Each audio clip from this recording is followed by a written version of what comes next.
Morning everyone! I am Grail Peña together with my group mates Elsa Eclarinal, Jose Insyong, Bernadette Ubuyes, and Sophia Sosa. We are here to make your morning beautiful just like us. And we are here to present to you the Freshwater Ecosystem by Sleeping Beauty. Freshwater ecosystem naturally share resources between habitats. The ecosystem in rivers and streams, for example, bring salts and nutrients from the mountains to lakes, ponds, and wetlands at the lower elevations. And eventually, they bring those nutrients to the oceans.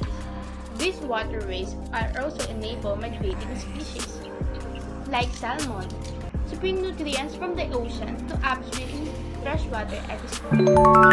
Freshwater starts out as a water vapor that has evaporated from the surface of oceans, lakes, and other bodies of water. When this vapor rises, it leaves salt and other contaminants behind and becomes fresh. The water vapor collects in drifting clouds that eventually release the water back to earth in the form of rain or snow. After fresh water reaches the ground through precipitation, it flows downhill across the landscape called the watershed to lakes, ponds, rivers, streams, and wetlands. But fresh water can be found in less obvious places too. More than half of fresh water on our planet seeps through soil and between rocks to form aquifers that are filled with groundwater. The top surface of an aquifer is called the water table, and this is the depth where wells are drilled to bring fresh water into cities and homes. The Philippines has various freshwater ecosystems that consist lakes, swamps, rivers, ponds, and small impoundments with an aggregate area over 370,000 hectares, which are valuable resources from the standpoint of the economy as well of the biodiversity. The Laguna de Bay is the largest lake in the Philippines and the third largest in Southeast Asia. It is located in the east of Metro Manila between the province of Laguna to the south of Rizal to north.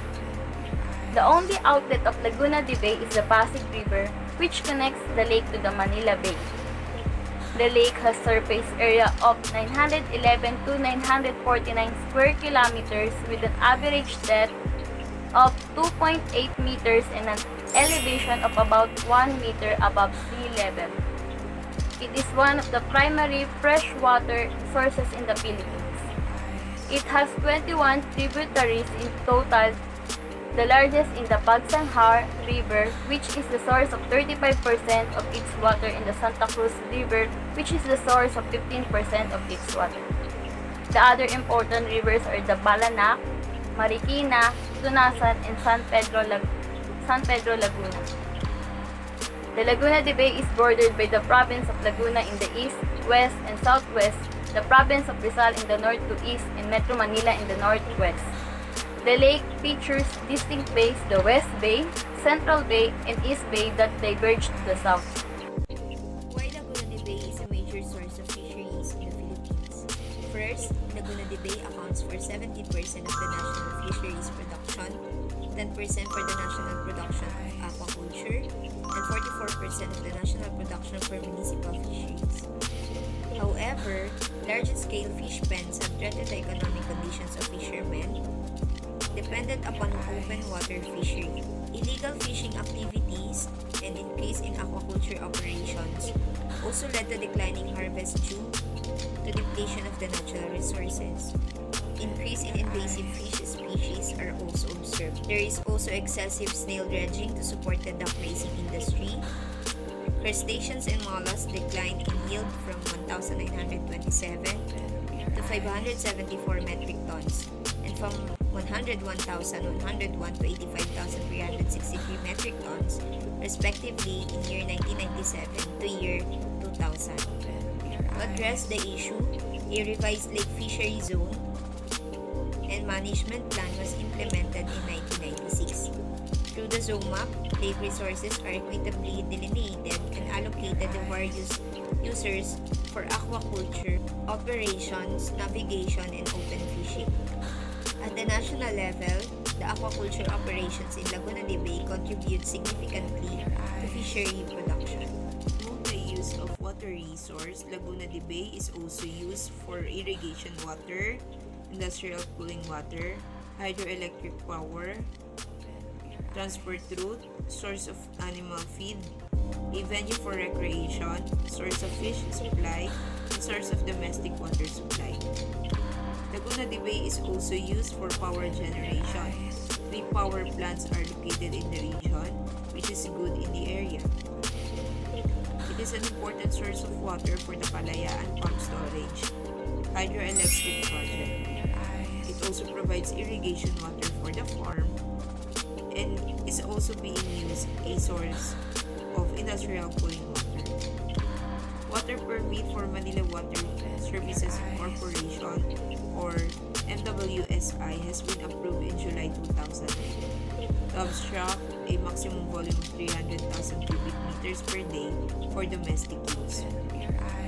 The lake represents a major transportation route between the towns and cities lying on its shores.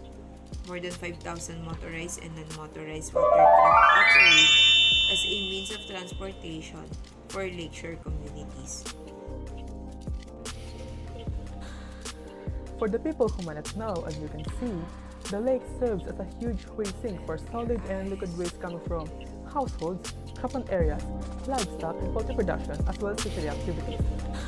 Pollution is carried as surplus runoff through the subbasins of the lake.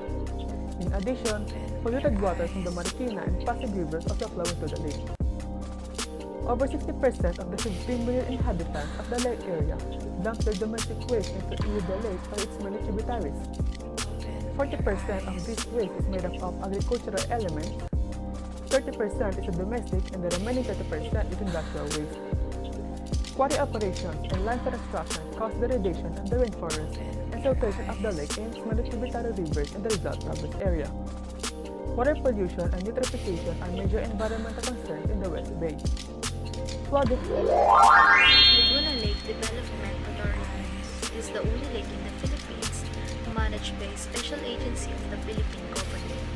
Its mission is to catalyze the climate change-sensitive integrated water source management in the Laguna de Bay region with a clear focus on preserving ecological integrity and promoting sustainable economic growth. Laguna Lake Development Authority develops and enforces environmental management, water quality monitoring, conservation of natural resources, and community-based natural resource management. It enforces the licensing of fish, pens, and cages, and the environmental user fee system.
We would like to leave a message by Wangari Maathai. He says that The environment and the economy are really both two sides of the same coin. If we cannot sustain the environment, we cannot sustain ourselves.